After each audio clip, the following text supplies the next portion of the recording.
Tapi Nal ya, ada juga seseorang yang pernah ngomong bahwa ya, sombong tuh perlu, tapi pada tempatnya. Menurut lu Heeh. tanggapanmu gimana lah?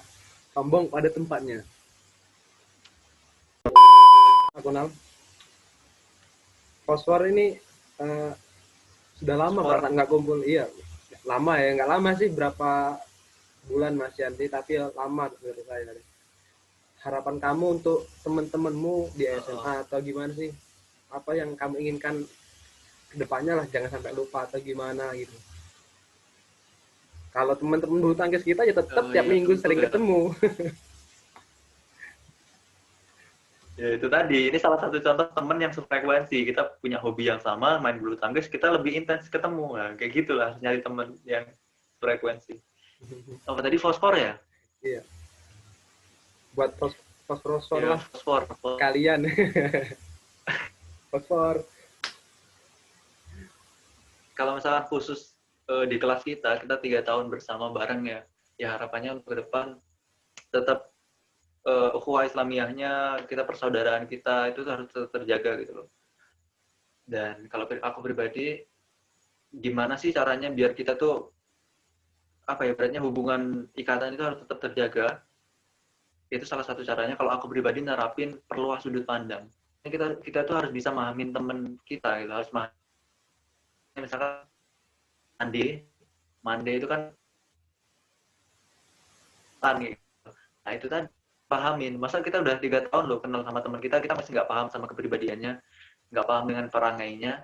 Nah sekarang kita udah lulus, kita harus pahamin. Misalkan, oh si anak itu aktif, ya harus direspon dengan aktifnya kayak gimana. Itu harus dipahami, oh anak itu aktif, anak itu pendiam, anak itu kayak gimana. Nah itu harus paham. Jadi ketika memang kita udah nggak bisa mahamin, misalkan dalam situasi terburuk nih, aku udah nggak mahamin sifatmu, misalkan Eko, gue ini terus, aku mau lah, nah itu bahaya. Makanya harus ditanamin, misalkan ada yang teman kita yang aktif gitu, oh itu anak itu aktif banget ya, nah itu kita sekarang perlu sudut pandang, oh jadi ya memang kayak gitu anaknya, memang aktifnya kayak gini. Karena ada anak yang pendiam, wah anak itu kok diem terus ya, nggak pernah respon, nggak pernah, kalau nggak dipanggil nggak nengok kayak gitu ya, kita harus pahamin, oh ternyata kayak gitu. Sehingga apa ya, sudut pandang itu mengacu pada sudut pandang husnuzon lah, selalu berpikir positif pada teman-teman kita. Jadi tetap, kalau aku pribadi nganggapnya tetap teman, tetap teman kayak gitu. Jadi ketika ada pemikiran buruk ya harus diingat-ingat yang baik-baiknya kayak gitu. Kalau aku itu resepnya perluas sudut pandang kayak gitu. Terima kasih Nal atas malam Kalau ini. sampean gimana? Oh, oh Bu, pengen lanjut terus Nal. Enggak, aku nanya yang fosfor lah, sampean gimana caranya biar kita tetap itu. Kalau aku tadi kan lebih menekankan ke perluas sudut pandang, nah, memahamin teman-teman. Nah, kalau sampean gimana? Kalau aku sih enak sih, sering kumpul aja sudah itu. Menurut aku semakin kita sering bertatap muka, sering kita ketemu, jalinan tali silaturahmi itu semakin erat pula. Kalau semakin kita lost contact, sering nggak ketemu, kemungkinan itu ya sudah tali silaturahmi lama kelamaan akan mengendor. Itu kalau menurut aku. Ya itu bener, kayak bener-bener. Ya itu tadi, salah satunya ketika memang nanti untuk realisasi proses bertemu, ya itu tadi kembali ke perluas sudut pandang. Jadi jangan marah kalau misalkan teman kita nggak ada yang nggak bisa kumpul di ada reuni, jangan marah. Kita harus pahami, jangan sampai nanti misalkan kayak kemarin kita yang kumpul beberapa anak yang nggak ikut, wah kita terus mikirnya wah dia tuh nggak mau kumpul kayak gini, wah itu jangan. Makanya harus sembari langkah-langkah konkret itu harus diimbangi dengan proses penjagaan diri Nah gitu. ini nah di kuliah itu aku belum menemui ya, belum menemui latihan ada kabar-kabar ya simpang siur lah, masih berita-berita, masih nggak tahu kebenarannya, masih opini orang kalau di kuliah itu ada banyak malahan orang yang ambisius jarang berteman sama orang lain. Pokoknya kalau pengen ayo sudah nggak mikirin lingkungan, sudah soalnya mikirnya nilai terus gitu lah. Tanggapanmu gimana lah?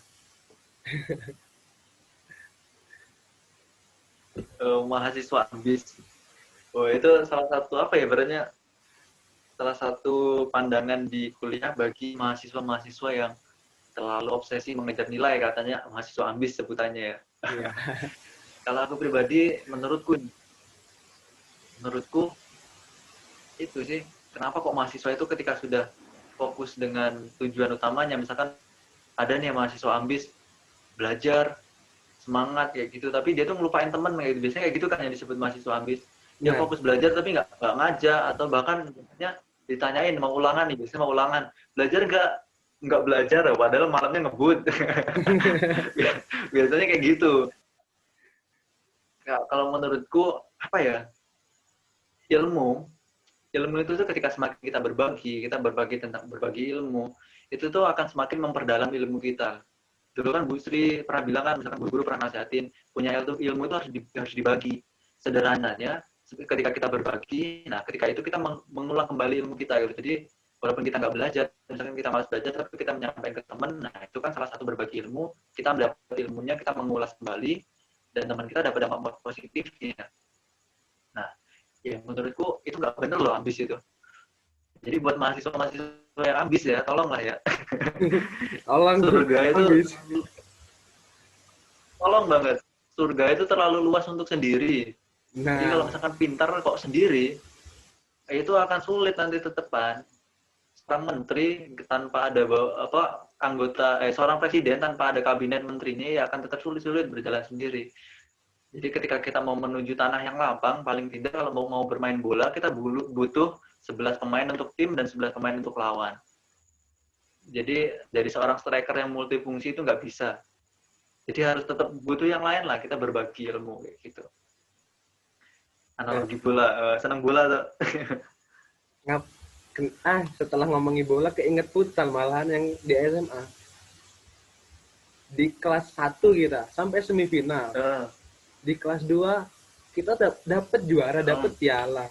Kok di kelas 3 sampai penyisian, apa kita sudah merasa sombong diri, tamak diri? Memang benar kan kesombongan itu bisa membunuh segalanya. Apakah pepatah itu memang benar ya memang? itu bener banget. Jadi waktu kita dulu kelas 3, aku ingat banget.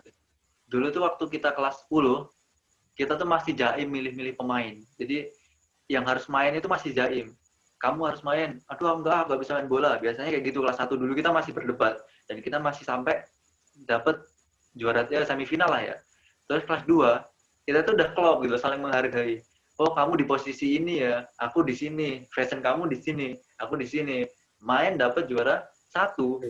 Pas sampai di kelas 3, aku tuh pengen loh kayak dia tuh di depan bisa nyetak gol terus, aku tuh pengen loh di sayap itu bisa overlapping, bisa ngecok lawan, penonton torak. Nah, di situ udah sampai puncak ke titik sombongan, egois, dan udah bercampur jadi satu. Jadinya ya itu tadi kata sampean, kesombongan, keegoisan itu menghancurkan. Tapi Terus ada, itu kita ingat kan dulu, kita pas kelas 3 ya, pembagian pemain, bingung kan, rebutan gitu, aku mau di depan lah, padahal biasanya kita nggak kayak gitu, bukan tempatku gitu. Misalkan kamu tuh nggak di sayap, tapi kamu kalah harus di sini ya. Itu yang kejadian, makanya kita kalah di penyisian main pertama ya. tapi lah ya, ada juga seseorang yang pernah ngomong bahwa ya, sombong tuh perlu tapi pada tempatnya. Menurut tanggapanmu gimana lah sombong pada tempatnya? Kita debat masalah ini kurang lebih 3 tahun sampai sekarang masih dibahas, dan kita nggak nemu benang merahnya gitu loh, nggak menemu sudut pandang yang sama antara kita kok. Aku dari awal dulu kan jelasin, sombong itu nggak ada tempatnya untuk sombong. Manusia itu udah tempatnya rendah lah, di hadapan Allah itu rendah. Berbicara tentang agama ya. Kalau misalnya di luar itu ya sombong itu nggak ada tempatnya, mau ditaruh di mana loh sombong itu. Coba deh sebutin sampean, menurut sampean sombong yang tepat itu di mana? Gini, saat Apa contohnya? saat lomba lah, enaknya lomba futsal lah, sombong itu bisa membuat lawan tuh, mental lawan down duluan. Kamu ya gitu kan, bisa jadi mental lawan tuh down duluan, down.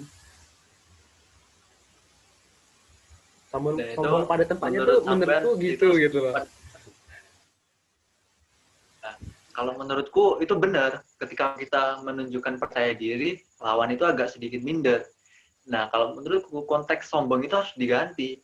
Kalau misalkan dalam hal perlombaan, ya itu tuh bukan sombong gitu loh. Apa ya? Oh, Intinya kita percaya diri, yakin, iya iya. tetap ya bukan sombong, jatuhnya jangan sampai ke sombong gitu. Kalau sombong itu kayak gimana ya? Ya nggak ada tempatnya lah, intinya kayak gitulah. Ya benar benar benar benar. Benar. Gimana sombong? Benar, benar.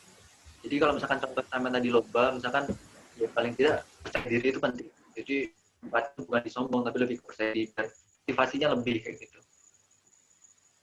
Jadi kalau misalkan kita dihadapkan pada posisi wah itu tuh sombong, nah tapi kita harus melihatnya, oh aku ini bukan sombong, kata konteks sombongnya harus diganti gitu. Mungkin bisa percaya diri, bisa yakin, bisa merendah, kan ada kan merendah tapi sombong, nah itu mungkin kita bukan sombong, kita merendah aja. Tapi yang penting jangan sombong lah, sombong gak ada tempatnya. Nah, Kalau kalau kata-kata mengalah tapi bukan berarti kalah itu sombong nggak? Mengalah tapi bukan berarti kalah. mengalami, aduh, ini apa ya? Mengalah tapi bukan berarti kalah. Ini biasanya yang ngomong kayak gini yang kalah ya. Aduh, aku bingung ya. Orang udah kalah tapi kok bukan berarti kalah. Oh, tapi itu ada persamaannya kok. Ada persamaan, teman pernah dengar kan? Apa Terkadang emang? apa kayak apa ya bahasa motivasi ya, bahasa motivasi itu ada kayak gini. Dan kita harus mundur beberapa langkah untuk dapat melompat lebih jauh. Nah, mungkin sama kayak gitu konteksnya. Jadi bukan mengalah tapi untuk kalah, bukan berarti kalah, tapi konteksnya dia itu mungkin lagi mundur beberapa langkah gitu. Mundur beberapa langkah untuk dapat ambil ancang-ancang dan melompat lebih jauh. Nah, kayak gitu mungkin. Mantap, Jadi mantap. bukan mengalah tapi kalah ya. Alasannya kayak gitu. Dia lagi mundur beberapa langkah biar bisa lompat lebih jauh. Iya iya iya. Gimana Nal? Sudah 40 menitan soalnya Nal. Oh, Good. udah lama ya. Nggak terasa loh perasaanku. Upload YouTube 40 Uh, menitan. Bergiga-giga. Hancur kuota. mungkin terakhir, Nah, ya. statement terakhir lah Oke dari oke. aku ya. Buat penutup dari Statement seorang terakhir. Jainal. Menurut orang pemuda, kita sebagai seorang mahasiswa dan kita sebagai seorang generasi penerus, kita tuh memiliki apa ya, ibaratnya tiga kemampuan, tiga kekuatan. Yang pertama kita harus memiliki eh, kecerdasan intelektual, kecerdasan emosional, dan kecerdasan spiritual. Itu menurutku tiga komponen yang tidak boleh dilupakan sebagai seorang pemuda. Yang pertama sebagai apa ya, berarti sebagai pedoman dasar yaitu kecerdasan spiritual.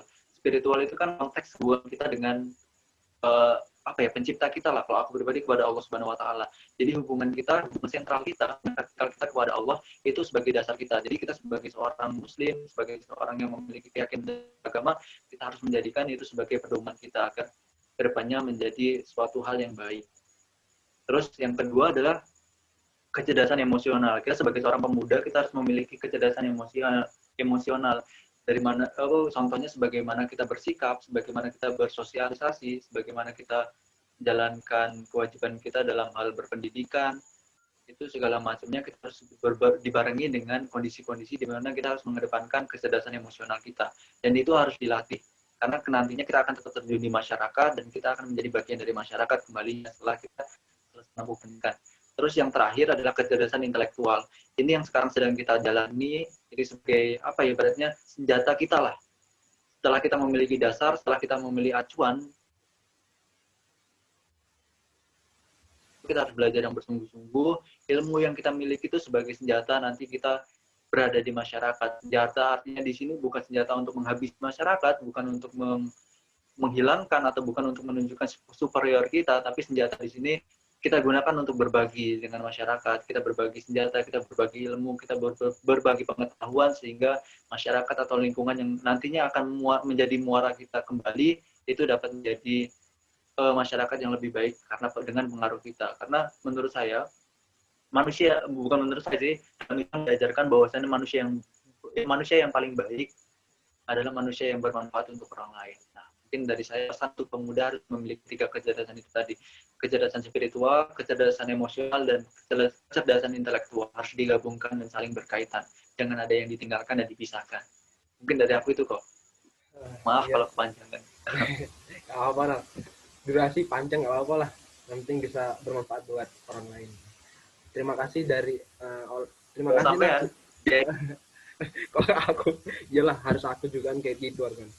Kalau demi kebaikanku ya mengapa aku tolak harusan kan. Terima kasih Nak sudah bisa meluangkan waktunya cukup lama sih ini kan. Nah,